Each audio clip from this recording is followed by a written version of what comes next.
FM News Talk 97.1. On-demand audio. What has happened to this president, the president from Hope and Change? What has happened? Well, it's so interesting. I mean, I think that Obama doesn't like his job, actually, either. I mean, I think that he is genuinely of a professorial disposition in the sense that I think he's interested in chewing over the listen to what Joe says at the end of any issue, but he doesn't like power. He doesn't know how to exercise power. And I think knowing how to exercise power is absolutely crucial. He doesn't understand how to underpin his ideas with the political, gritty, granular business of getting it done. And that kind of gap has just widened and widened and widened, so that every time there's a moment, a window where you can jump in, like something like a Simpson Bowles as well, he just doesn't do it. He hangs back at crucial moments when you have to dive through that window. And regardless of your ideology, it is very safe to say, I think most people would agree, LBJ, he is not. Bill Clinton, he is not. When it just comes to understanding how to make Washington work. This is big. Granted, I've really been critical of Tina Brown, but she's essentially saying that he's unqualified for the job. Yep. That Barack Obama is unqualified for the job of the presidency. He's more of a professorial he's a Tupperware academic. And think about, when I say that term, think about what it actually means. He's been in the confines of a manufactured environment where everything's static. There's no dynamic variables. And so he has no idea what to do with unstable real world experiences, thus the situation that we're in. And we have so many things to get to, specifically just about how this translates into really poor policy. Kane and I were just discussing, and this is a story that's up on Big Piece right now, how we have the European Union, in order to save them from a credit crisis. Here we have the U.S. Federal Reserve just throwing money at them at cheaper rates than our own. It's a mess. It's a mess. And we're going to get into all of this. But right now, joining me on the phone, he's been in his position for about a year now. RNC Chairman Reince Preibus joins us today. Good afternoon, sir. Hey, how are you? I'm happy to be on the show, and it is a pleasure. So thank you. Well, of course. Thanks for coming on. You're gearing up, obviously, for a very busy time. And I was reading earlier your editorial over at redstate.com, Obama's Dual Deficits. And this is, and here we were playing some audio earlier of the president telling the Republicans how he's given them every single chance that they've had to redeem themselves. He's going to give them one more chance. And what do you think of the president's posturing just on the deficits and on the super committee that we've seen in the past several weeks? Well, I mean, I think he's full of it. I mean, the president is a guy who loves to make a lot of promises. He's a guy who's head over heels with the sound of his own voice. He's told us in this country that he'd cut the deficit in half by the end of his first term. And what did he do? He introduced the biggest structural deficit in the history of America. He told us that he's going to put this, like you just mentioned, this debt commission together. It was his creation. A year later, today's the anniversary. And then, what's more than that, then after the debt commission made its recommendations, the president said he was going to devote all of his time to fulfilling the objectives of the debt commission. And we all know what he did with all of those recommendations, right? Nothing. And, the guy, I just think that the upside for us, and I guess it's a real downer for America because these are really tough times, but the upside is, as much as this guy loves to talk, America right now, I believe, is just putting Republican and Democrat aside.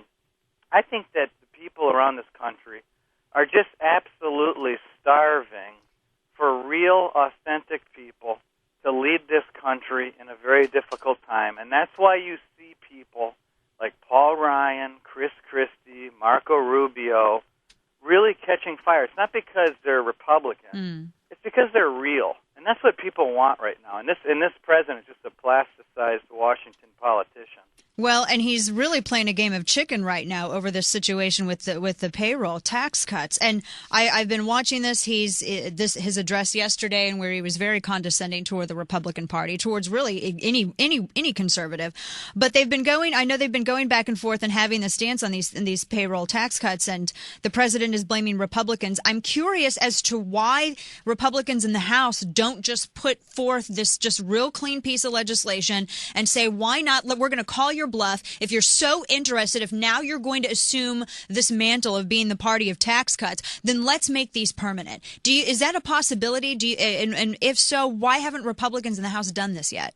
Well, I still think it's definitely possible, and I know that's what Republicans want. I guess, the problem we have is we can, just like we did with the Ryan budget, which was really the only serious budget proposal out there for the last 2 years, which would have gotten our debt and deficit window under control. And what happened? I mean, we put the legislation out there. It's a serious piece of legislation. It passes all but 4 votes in the House on the Republican side. It gets 40 votes in the Senate, dies there. And then, the next thing is you got on television Paul Ryan throwing grandma off of a wheelchair off of a cliff. I mean, these guys are the most cynical people in the history of American politics. I mean, and I'm sorry for going on, and I'll be short, but this president he campaigned as the great uniter, right? Yes. He was going to bring everyone together. He was going to be different. He was a different guy. Forget Republican, Democrat. He was going to bring us all together. We're going to sit around a campfire, and everything was going to be different. And now he is going out and campaigning across America as the great divider. Everyone hates everybody, Republican, Democrat, rich, poor. Let's just see how much everyone can hate each other, and then we'll throw the dice and see if he's split the middle enough in order to win re-election. That's what this is all about. Oh, right. And I know I've been critical of some. I'm very super conservative, and I describe myself as 2 steps above anarchy. And I've watched how our current Republican congressional members have gone about this, especially when we get to the discussion of the Bush tax cuts. And I have to say that I really appreciate the Republicans holding their line and not compromising on that, because I think that you would have just a massive revolt otherwise. And I hope that they continue to do so, because that's, as I'm sure that you're well aware, I mean, that's going to be the spark of getting our economy back on track. Well, I don't know anyone in leadership that's not in favor of making sure that we don't, in other words, that we keep the original tax cuts in place and we don't raise taxes by bringing those taxes back. So I don't know of any leadership that wants to do that. So that's a good thing for you, what you're espousing and for what you believe in. But it's a good thing for America, because it doesn't work. And, this president himself, which is the beauty of this president, one of the downsides for him of giving speeches every 10 minutes is that we've got a lot of material out there. And he's the one that said, hey, it's insanity to raise taxes during a recession. Well, if we hold Barack Obama to the standard that he himself set for himself, we'll win hands down. Oh, yes. If the American people, Republican and Democrat, just hold Barack Obama to the standard that he set for himself, we won't lose. Yeah, I completely agree with that. I wanted to ask you as well before we go to break here.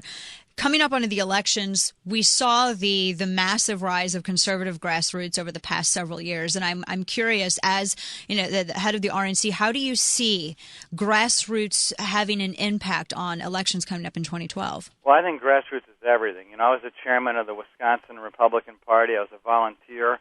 I believe it's everything. I believe that having both the Republican Party, the conservatives, the Tea Party, the independent, people who are sick and tired of everybody, all on the same train, and really just speaking about what's at stake in this election, which I think we're in a battle for freedom. It's the same battle that founded our country, same battle James Madison reaffirmed in the Bill of Rights. That's where we are today. Those are grassroots issues, and we can't win without it. Yeah, absolutely. Well, we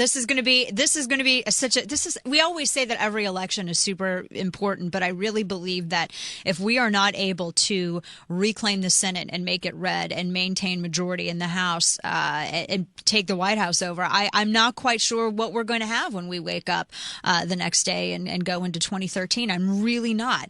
And that. Well, party labels are out the window. This president's going to destroy this country if he gets reelected. That's it. Yeah. We're on a pathway, the most predictable economic pathway to ruin. We can look at it on a piece of paper, and we got a president who's out campaigning on a bus every day. Oh, I wanted to ask you really quickly too. I read somewhere where you have offered a $100 reward right. for anybody to get a photo of President Obama and Bob Casey.